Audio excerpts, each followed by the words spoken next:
जी hello viewers. मैं हूं कमर चीमा। और व्यूअर्स, जैसा कि आप देख रहे हैं कि मेरे साथ मौजूद हैं जनाब लेफ्टिनेंट जनरल के जे सिंह साहब। सर किसी तारफ के मुहताज नहीं है। सर के साथ पहले भी डिस्कशन करते रहे हैं और डेकोरेटेड जनरल हैं, इंडियन आर्मी के, रिटायर्ड हैं। और पहले भी सर के साथ में डायलॉग करते रहे हैं, डिस्कशन करते रहे हैं। और आज फिर मैंने रिक्वेस्ट की जनरल साहब से कि थोड़ा टाइम निकालें और हमें बताएं कि इंडिया के अंदर जो इंडियन आर्मी है, वहां पे बात हो रही है कि नरेंद्र मोदी साहब जो है वो रिफॉर्म्स लेके आ रहे हैं इंडियन आर्मी के अंदर। तो इस हवाले से मैं देख रहा था कि जो इंदिरा गांधी साहबा थी, उन्होंने भी आज से 46 ईयर्स पहले 20 पॉइंट प्रोग्राम लेके आई थी 1975 में। तो अभी पता चला है कि जो इस वक्त के डिफेंस मिनिस्टर हैं जनाब राजनाथ सिंह साहब, वो भी कोई 20 एक रिफॉर्म्स लेके आए हैं in terms of material development, manufacturing, और इंडिया को ग्लोबल पावर हाउस बनाना चाहते हैं। तो इस सारे पे तो बात करेंगे ही, लेकिन मैं जनरल साहब से सर पहला सवाल जो मैं आपसे करना चाहता हूँ, सर ये जो बात हो रही है इंडिया के अंदर कि Indianisation of Indian army, so sir what does mean by Indianisation of Indian army? क्या इंडियन वैल्यूज इसमें प्रोपोगेट की जा रही हैं, लाई जा रही हैं, हिंदू वैल्यूज लाई जा रही हैं? और how do you see as a retired army officer sir all this development? Qamar Sahab, पहले तो आपका शुक्रिया, और आपके जितने भी सुनने वाले हैं उनसे आपने तारुफ कराया, उसके लिए भी शुक्रिया। और मैं उन सबको मेरी तरफ से इस कोरोना के मुश्किल वक्त में अपनी तरफ से उनको गुड विशेस देना चाहूँगा, और उम्मीद करूँगा कि अल्लाह ताला उनकी सेहत को कायम रखे, वो इस बीमारी से बचें। और जैसा कि मैं शुरू करने से पहले थोड़ा गुफ्तगू करना चाहता था आप लोगों से। देखिए, चीमा साहब से मेरी बात हो रही थी कि कितने बजे हम शुरू करेंगे, तो उन्होंने बोला कि हम 3 बजे शुरू करेंगे IST। तो मुझे याद आया, हाँ, पाकिस्तान का टाइम तो हमसे आधा घंटे पहले है, क्योंकि वो अंग्रेजों के ज़्यादा करीब थे और सूरज उधर हमसे पहले टाइम वाइज आ जाता है। तो हमारे अलग हो गए, और मैं तो मजाक के तौर पे कह रहा था, हमने अपने बीच में वक्त भी डाल दिए, एक दूसरे के बीच वक्त डाल दिए। तो क्या होता है, जो बात मोदी साहब कहते हैं उसके ऊपर हम बहुत ज्यादा तवज्जो देना शुरू करते हैं। ये नहीं मैं कहता कि इंडियन प्राइम मिनिस्टर, वजीर आजम की बात पर तवज्जो ना दी जाए, लेकिन उसका पूरा जो बात का पर्सपेक्टिव है, जो उसका पूरा एक नजरिया बनता है, उसको जरूर समझा जाए। ये बात कब हुई? 6 मार्च को हुई। कहाँ हुई?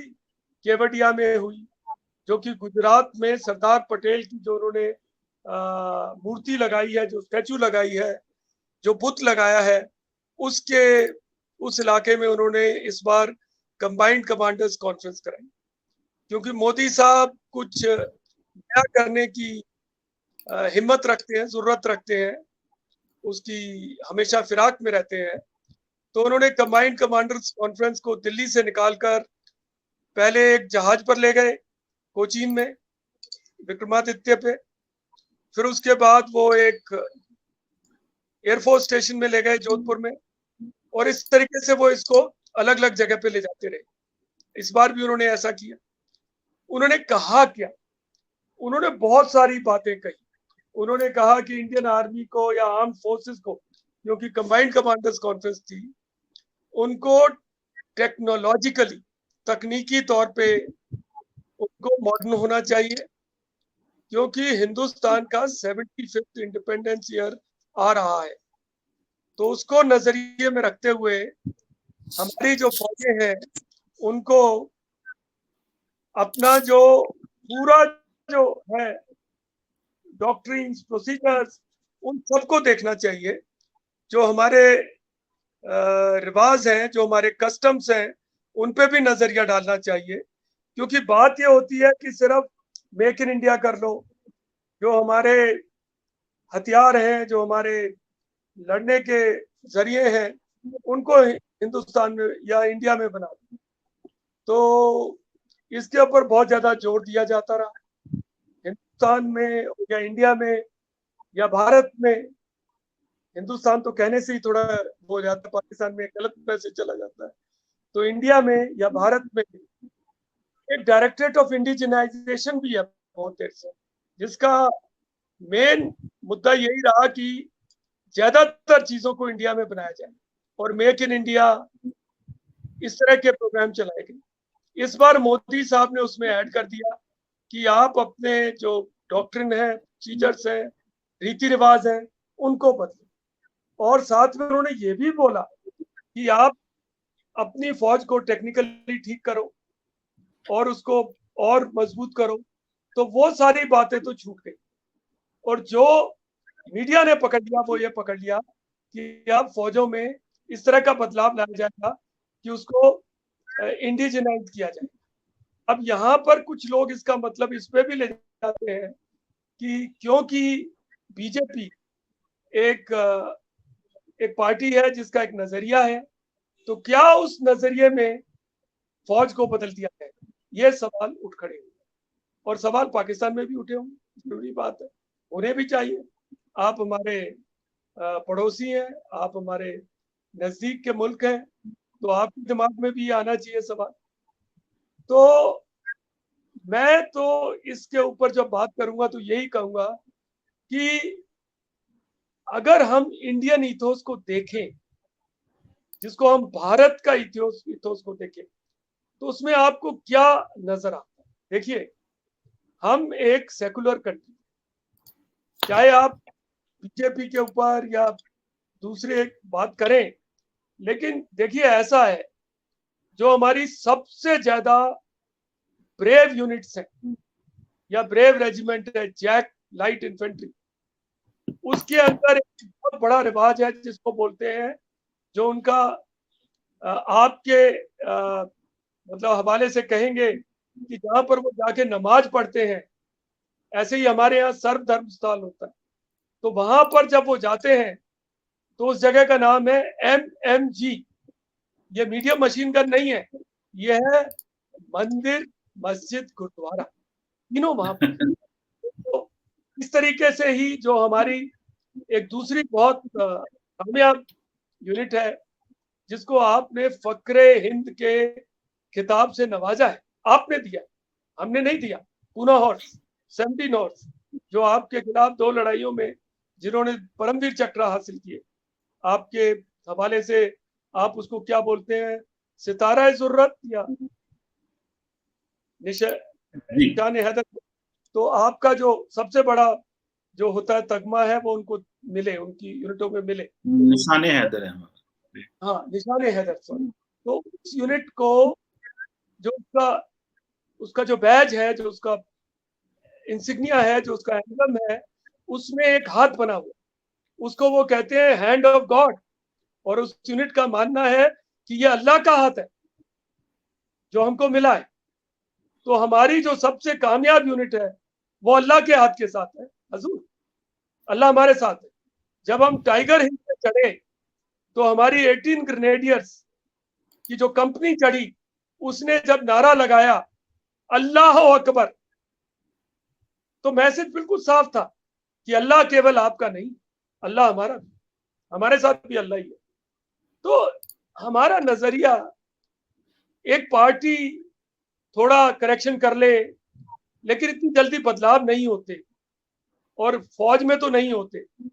तो हमारा एक सेकुलर किस्म का नजरिया है, अब पॉलिटिकल है। हमारी फौज पॉलिटिक्स से काफी दूर है। थोड़ा थोड़ा तो आ जाता है वायरस, पर वो वायरस को कंट्रोल भी हो जाता है। पर आम तौर पे हमारा, देखिए, मैं पाकिस्तान से अभी कंपैरिजन शुरू नहीं करना चाहता, वो मैं बाद में करूंगा जब आप मेरे को उकसाएंगे, अभी मैं नहीं इस बात पे आऊंगा। पर हमारा तीसरा जो मुख्य मेन वो मुद्दा है।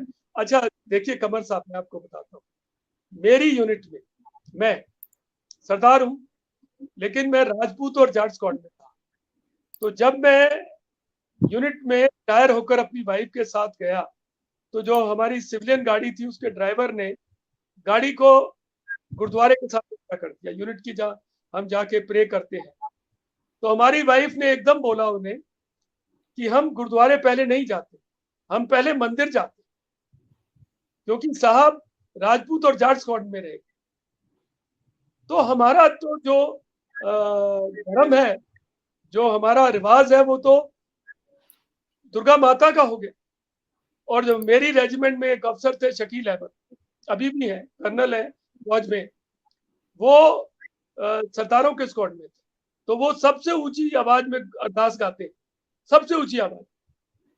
और देखिए ऐसा भी होता है कि हमारे जवान थोड़े शैतान, थोड़ा मजाक करते हैं, थोड़ा छेड़ते हैं नए अफसरों को। तो वो क्या करते हैं, जब आरती होती थी हमारे स्क्वाड्रन में, तो वो सब चुप हो जाते थे। देखिए 2 आरती होती है, जय जगदीश और दुर्गा माता की। दुर्गा माता की आरती बहुत मुश्किल है, वो चुप हो जाते थे। क्यों? क्योंकि वो केजे साहब का टेस्ट लेते थे, केजे साहब को याद है कि नहीं। जब मैं सीओ बना और राजपूत स्क्वाड में गया, वो फिर से चुप हो गए। मैं हंसने लग गया, मैंने कहा देखो तुम छोड़ते नहीं हो। और इसी तरीके से जो शकील साहब है, उनको वो चुप हो जाते हैं, वो सुनते हैं कि इनको अरदास याद है कि नहीं।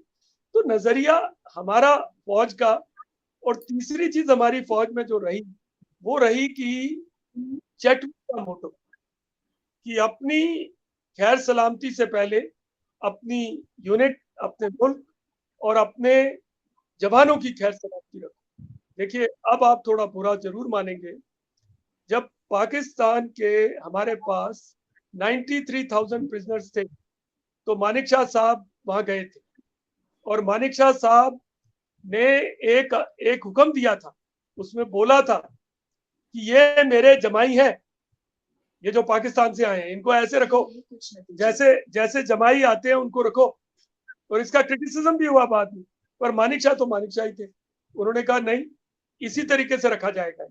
तो मानिक शाह ने वहां जाकर एक जेसीओ को पूछा, जो पाकिस्तान का जेसीओ था, उनकी आदत थी छेड़ने की, और वो बलूच रेजिमेंट के थे। तो उन्होंने उसको छेड़ा और बोला कि क्या हुआ साहब जी, कैसे रह गए पीछे, मैं मानिक शाह तो गुरखा च आ गया, तो तुसी बलूचिया ने की करता। तो उन्होंने कहा साहब, अब आप थोड़ा बुरा आपके अफसर जरूर मानेंगे, उन्होंने कहा साहब अगर आपके अफसर हमारे पास होते तो हम ये जंग जरूर जीत जाते। तो हमारी फौज के जो कोर मुद्दे हैं, वो सेकुलर, पॉलिटिकल, जवानों को महफूज रखना, अपने से पहले मुल्क और जवान को प्रायोरिटी देना, ये नहीं बदलेंगे, ये कभी नहीं बदलेंगे। मैं आपको कह रहा हूँ, इनको बदलना बहुत मुश्किल होगा। और जैसे मैंने आपको बताया, जैकलाई में तो एमएमजी रहेगी, और पूना हॉर्स अल्लाह के हाथ के साथ रहेगी, और मैं दुर्गा की आरती गाऊंगा, और जो शकील अहमद है वो अरदास करे। और आपको मैं, क्योंकि किस्से सुनने अच्छे लगते हैं, एक और किस्सा सुनना। जब मैं मेजर था, तो मैं 18 कैवलरी में गया। 18 कैवलरी हमारी एक ऐसी यूनिट है जिसमें क़याम खानी मुसलमानों का है। आपके जो साहबजादा याकूब खान थे, जो आपके की फॉरेन मिनिस्टर थे, वो 18 कैवलरी के थे, वहां उन्होंने नौकरी की हुई थी। तो 18 कैवलरी में क्या हुआ, जाट स्क्वाड्रन का जो लंगर था, जो कुक हाउस था, उसकी छत गिर गई, और उनके साथ में मुसलमानों का स्क्वाड्रन था, और आगे जाके राजपूतों का था। तो हमने पूछा कि अब आपने कुकिंग एक जगह करनी है, किनके साथ करना चाहो। अच्छा, उस स्क्वाड्रन में क्या होता था, जाटों और राजपूतों स्क्वाड्रन में कंपटीशन बहुत चलता था, एक दूसरे से खुंदक ज्यादा थी। तो उन्होंने कहा नहीं, हम तो मुसलमानों के साथ ही बनाएंगे खाना, इन्हीं के साथ कुक हाउस शेयर करेंगे। तो एक दिन मीट बन रहा था रात, तो मुझे बड़ी पेशोपेश, मैंने कहा यार मीट बन रहा है, और जाट हमारी आर्मड कोर में जाट मीट नहीं खाते, बिल्कुल नहीं खाते, चुपके चुपके कहीं चोरी चोरी छुट्टी उट्टी पे खा लेते हैं, लेकिन लंगर में नहीं खाते। तो मैं शाम को गया लंगर में चेक करने। तो जो 18 कैवलरी के सीनियर सरदार थे, रिसालदार साहब, उन्होंने मेरे से पूछा कि ब्रिगेड मेजर साहब, शाम को चेक करने आ गए, क्या ख्याल है, क्या ऐसी बात आन पड़ी, आप तो कभी आते ही भी नहीं ऐसे, आप तो स्टाफ पर हैं। मैंने कहा मन में पेशोपश थी, मीट बन रहा है। कहते देखो साहब ऐसा है, मैं मुसलमान स्क्वाड्रन का सीनियर सरदार, मेरे हांडी से किसी जाट को मीट नहीं खाने दूंगा, मैं किसी का दीन ईमान नहीं तोड़ूंगा। तो देखिए सर, फौज का तो दीन ईमान थोड़ा अलग है, और हम नहीं, शायद वो ठीक है, आपने बिल्कुल सही कहा कि आपकी सेकुलर आर्मी है, सेकुलर मुल्क है, सारा कुछ कहते हैं, लेकिन मैं जो आपसे बात कर रहा था अच्छी चीज है। देखें, नरेंद्र मोदी साहब जो हैं, जनरल साहब, वो इलेक्टेड प्राइम मिनिस्टर हैं और सेकंड टाइम और बड़ी मेजोरिटी लेके हैं, मुझे इससे कोई इतराज नहीं है, और अच्छा, उनको हक होना चाहिए, जो मर्जी वो प्लान करें। लेकिन बहुत सारे जो क्रिटिक हैं विद इन इंडिया, और वो ये सवाल भी करते हैं कि फॉर एग्जाम्पल जैसे इंडियन आर्मी जो है वो इसको हिंदू बना रहे हैं, और एक जैसे नहीं सेंस ऑफ इंफीरियरिटी कॉम्प्लेक्स है शायद इंडिया के अंदर, जिसमें फॉर एग्जांपल ये बात की जा रही है कि यार हमें अर्थशास्त्र पढ़ानी चाहिए, हम बाकी चीजें क्यों, हम तो पढ़ रहे हैं, हम सारा वेस्ट को पढ़ते हैं, अपने लोगों को क्यों नहीं पढ़ते। वो जो अपनी चीज है, और हमारी वो जो रेजिमेंट्स थी, पुरानी सॉन्ग्स जो पुराने थे, और यूनिट्स के जो सॉन्ग्स पुराने थे, वो अब नए होने चाहिए, जो ब्रिटिश ओरिजिन की चीजें हैं वो खत्म करनी चाहिए। सो दूसरी तरफ ये भी बात की जा रही है कि नरेंद्र मोदी जो है वो इंडिया के लोगों को नई आइडेंटिटी दे रहे हैं, एक नई शनाख्त दे रहे हैं, इंडिया की शनाख्त दे रहे हैं। एक तरफ ये बात हो रही है कि शायद कोई इंफीरियरिटी कॉम्प्लेक्स है। सो ये दोनों चीजें मिक्स साथ चल रही हैं। That is why I wanted कि आपसे थोड़ा सीखा जाए और समझा जाए कि how do you read this, कि क्या ये इंफीरियरिटी कॉम्प्लेक्स है और new identity which Prime Minister Modi wants to give to India and the Indian Army. देखिए कमर साहब, ये ना बात ये है, मोदी साहब का जो बड़ा मुद्दा था वो हम भूलते जा रहे हैं। कुछ बदलाव तो फौज में शुरू से हो रहे हैं। देखिए, मैं टैंकों की रेजिमेंट में, हमारी रेजिमेंटों को कैवलरी कहा जाता, अब नहीं कहा जाता, अभी आर्मर्ड रेजिमेंट कहा जाता। हमारे जो इंसिग्निया होते थे उनमें लांस लगाई जाती थी, घोड़े होते थे, अब नहीं होते, अब वहां पर टैंक होते हैं। तो जैसे जैसे चीजें बदल रही हैं, बदलाव तो होगा ही, और हो भी रहा है। और ये मोदी साहब ने इसकी रफ्तार को बढ़ाने की कोशिश की है। ये हम नहीं कह सकते कि उनसे पहले बदलाव नहीं हो रहे थे, काफी बदलाव हुए, ड्रेसों में भी बदलाव हुए। देखिए 2016 में आर्मी वॉर कॉलेज ने एक पेपर निकाला था जिसमें उन्होंने एनालिसिस किया था, और उसमें इसको कॉम्बैट पेपर कहते हैं हम, जिसमें ancient India strategic military culture, इसको अगर आप पढ़ेंगे, ये पेपर है नेट पे, उसमें पूरा इसका विश्लेषण एनालिसिस किया गया कि क्या हम उस थॉट प्रोसेस में से, देखिए हुआ क्या, अंग्रेजों ने हमें कुछ रिवाज दिए, जैसे कि ड्रेसेस में दिए, तो कुछ ड्रेसेस बदली भी हैं। अब हम व्हाइट पेट्रोल नहीं पहनते, हम उनको छोड़ दिया है, और छोड़ना भी चाहिए। और देखिए, भारत या इंडिया ब्लाइंडली कॉपी नहीं करता, वो अपना जुगाड़ जरूर लगाता। अगर आप कॉम्बैट ड्रेस देखो, पूरे दुनिया में combat dress including Pakistan bush shirt की तरह पहनी जाती है, जो ट्यूनिक होती है ऊपर वाली वो बाहर होती है। इंडिया में क्या होता है, उसको टक इन किया जाता है। किसी जल ने बोला कि बाहर रखोगे तो पेट छुप जाएगा, टक इन करोगे तो पता लगेगा कितना फिट है। तो ये इंडिया का जुगाड़ है, हमने उसको बदल लिया। तो बदलाव इंडियन हालात को ध्यान में रखकर आने भी चाहिए। देखिए, जैसे कि हम पढ़ते रहे लिटिल हार्ट को, क्लॉजविट्स को, सुन्जू को भी, अब वो कह रहे हैं कि आप अर्थशास्त्र, पहले भी हम पढ़ते रहे, ऐसा नहीं है कि हम अर्थशास्त्र को फॉलो नहीं करते रहे। और मैं आपको ना, एक मेरा आदत होती है किस्सा कोई करने की, आपको किस्से भी साथ साथ सुनाते रहते हैं। जी जी जरूर। आप सुनते हैं, उनको पता लगना चाहिए कि हम भी आपकी तरह ही हैं, ऐसा कुछ जी नहीं जी जरूर जरूर। आप देखेंगे कि एक बार मैं जब ब्रिगेडियर था, तो मैं एक्सरसाइज इलाके में था, तो वहां हमारे जो कोर कमांडर साहब थे वो आए, कोई सीनियर अफसर ने आना था। उन्होंने देखा कि बहुत सारी जो ऑप्स रूम में सेइंग्स लिखी हुई हैं वो सुन्जू की है, वो लिटिल हार्ट की है, तो वो नहीं, सॉरी, वो लिटिल हार्ट और क्लॉजविट्स की थी, और उनको सुन्जू में बड़ा इंटरेस्ट था। जो चाइनीज आपके जो काफी आप करीब में है भी रहे हैं। ना, हम तो सुन्जू को पढ़ते हैं, हमें तो अपने अपने दोस्तों को और दुश्मनों दोनों को पढ़ना जरूरी है। और जब दुश्मनों सन को त्जू था तो तब पाकिस्तान और भारत एक ही था जल साहब। तो मैंने sun tzu को, मैंने, उन्होंने बोला कि sun tzu के नहीं लिखे गए हैं। तो एक आधे घंटे के बाद मैं वहां गया तो एक्सरसाइज एरिया, ना कोई किताबें ना कुछ, एक दो सेइंग के नीचे sun tzu लिखा हुआ था और कुछ वर्ड बदले गए थे। तो मैंने अपने जूनियर अफसर से पूछा कि भाई ये कहाँ से ले आए इतनी देर जल्दी से? कहते सर बोला तो सबने एक जैसी बात है, नाम बदलने से क्या हो जाता है। तो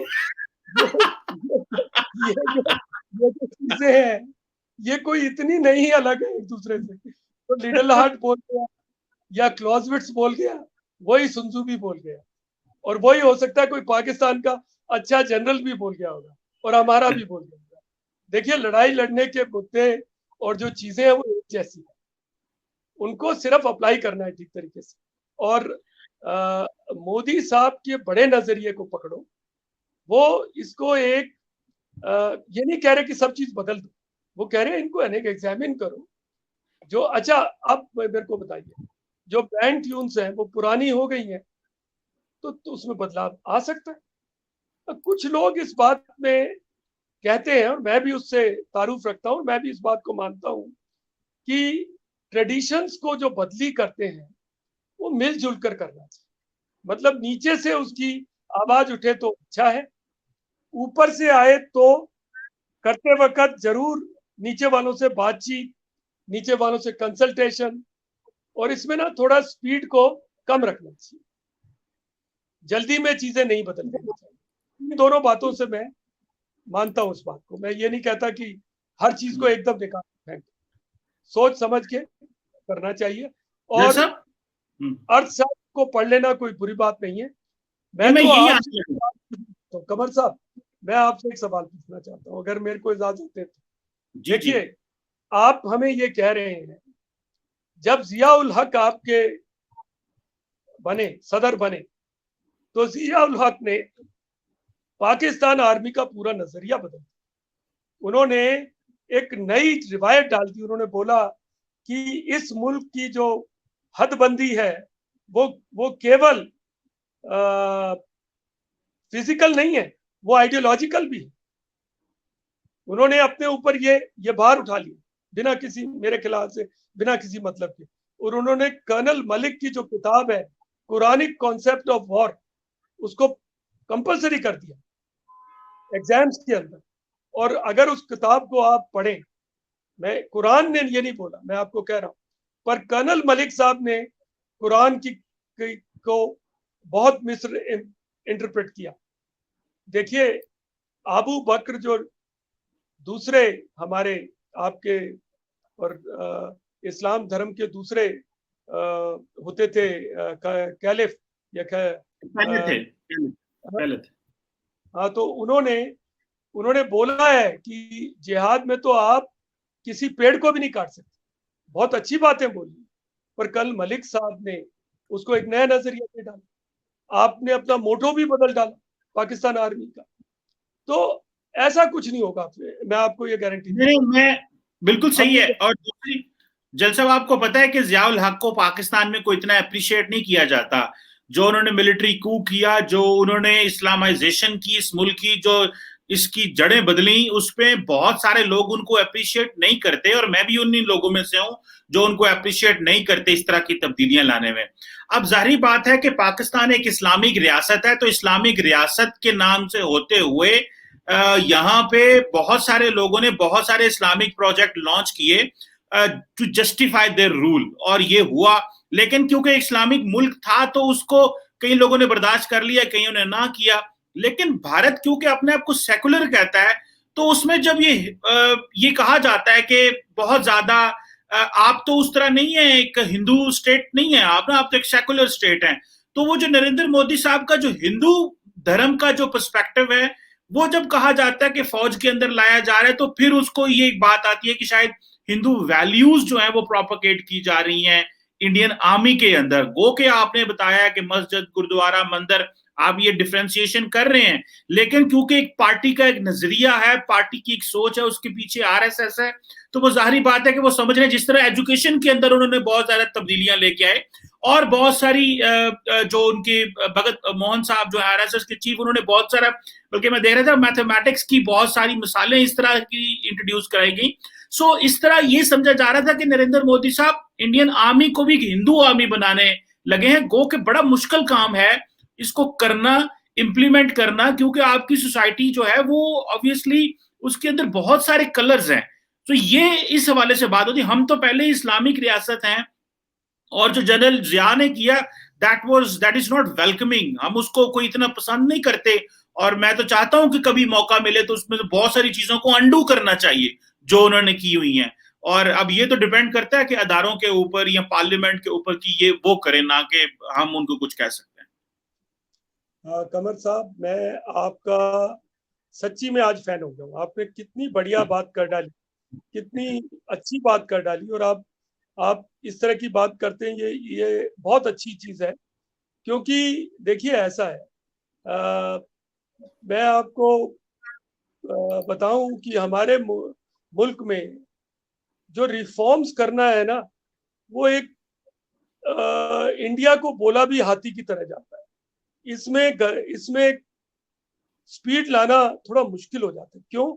जैसे देवगौड़ा साहब हमारे वजीर आजम थे, प्राइम मिनिस्टर थे, तो वो फौज से इतना तारुफ था नहीं उनका।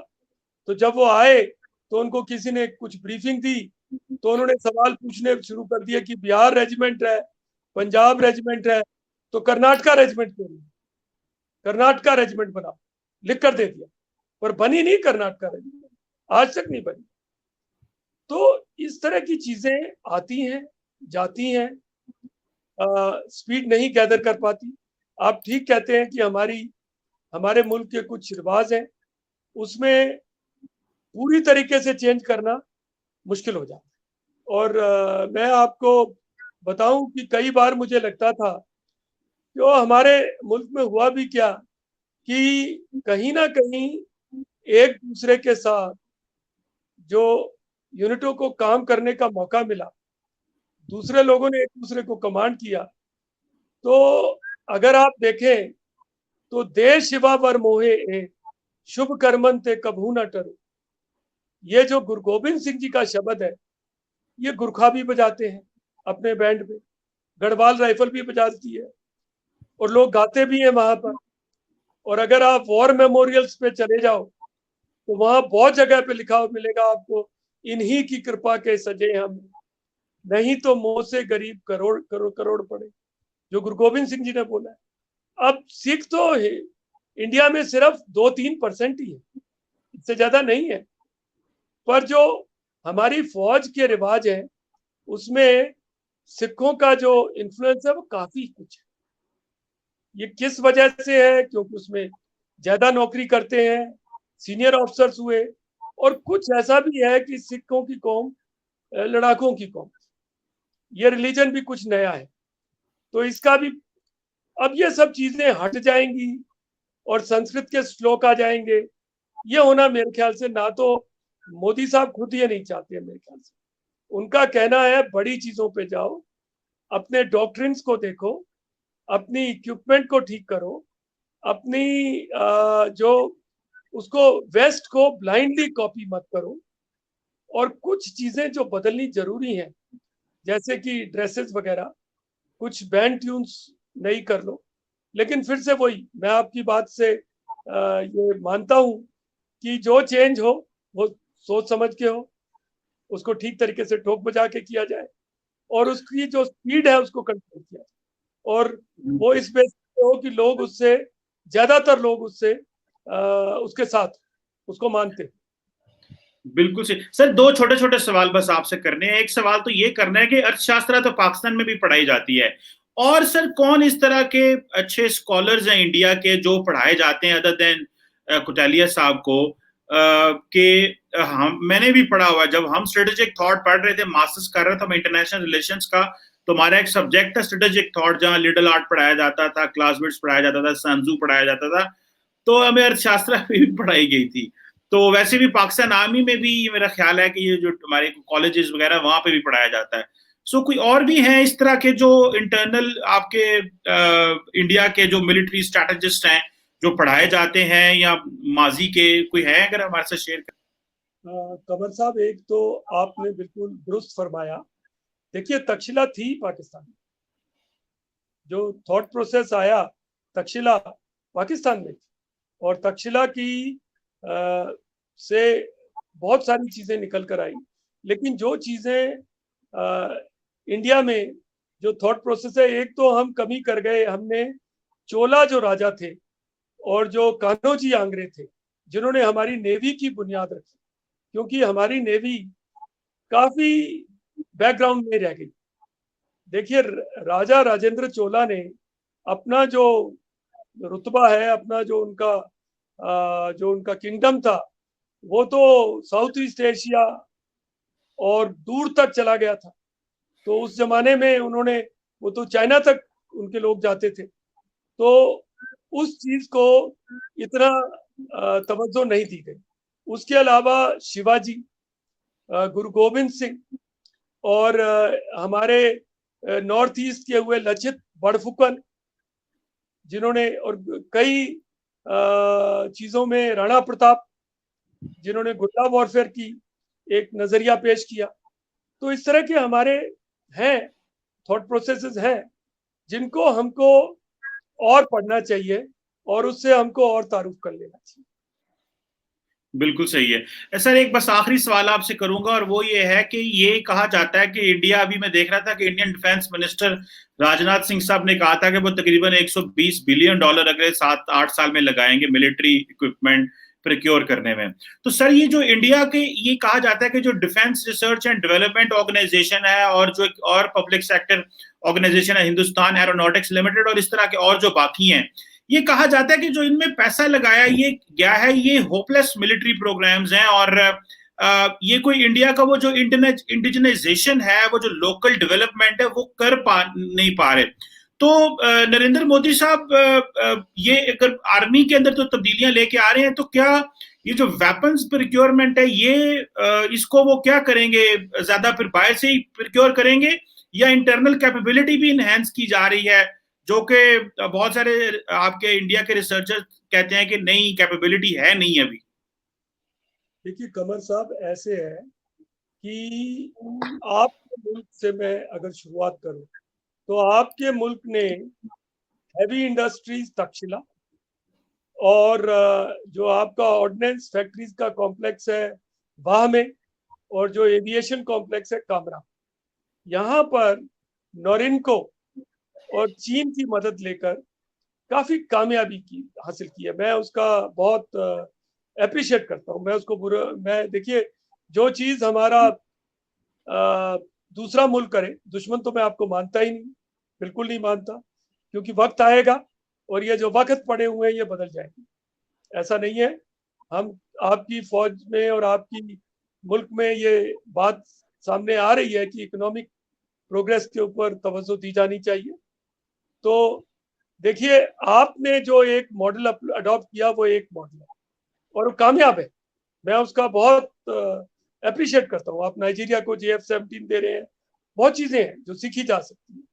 और आपने जो पुराना, जो मुसलमान में जो मिस्त्री होता था, वो आपने उसको कामयाब किया। मैं उसको एक्सेप्ट करता हूँ। मैं अपनी भी ऑर्डिनेंस फैक्ट्रीज और लोगों को इसका हवाला देता हूँ, उनको बताता हूँ कि ये एक चीज पाकिस्तान ने कामयाब की। अब हम क्या कर रहे हैं? हमने DRDO का रूप लिया, ऑर्डिनेंस फैक्ट्रीज है, और हमारे पास PSUs है, जैसे आपने HAL को बोला।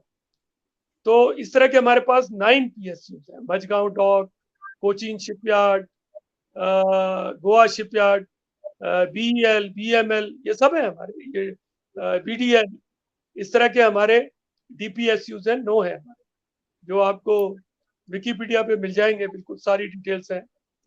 तो इनके जरिए हमने कुछ हथियार बनाए, कामयाबी भी हासिल की, लेकिन कमियां भी बहुत रही, और उसको अब कॉर्पोरेटाइजेशन करने का काम जारी है। लेकिन साथ में ही इंडिया ने ये भी सोचा कि मेक इन इंडिया सिर्फ सरकारी हवाले से नहीं है। और मैं आपको भी ये एक चीज पेश करूंगा कि आपको भी सोचना चाहिए। तो इंडिया ने जो प्राइवेट सेक्टर है उसको भी बहुत तवज्जो दी, बहुत तरजीम दी है।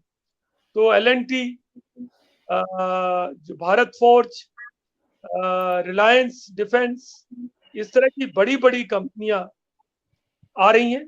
टाटा डिफेंस, महिंद्रा डिफेंस, ये बना रहे हैं। आप जानते होंगे आर्टिलरी के पिनाका रॉकेट सिस्टम, अभी कुछ उन्होंने बुलेट प्रूफ व्हीकल्स, बहुत सारी चीजें वो बना रहे हैं और बनाएंगे आने वाले वक्त में। और देखिए ऐसा है, टेक्नोलॉजी को अपने यहाँ हासिल करना इतना आसान नहीं है, क्योंकि हम दोनों मुल्क काफी पीछे रह गए। तो एक नजरिया तो ये है कि आप टेक्नोलॉजी ले लो, जैसे आप चाइना से ले रहे हो, लेकिन वो टेक्नोलॉजी पुरानी होगी और क्रिटिकल टेक्नोलॉजी आपको शायद वो नहीं देगी, जैसे रशिया ने हमको नहीं दी।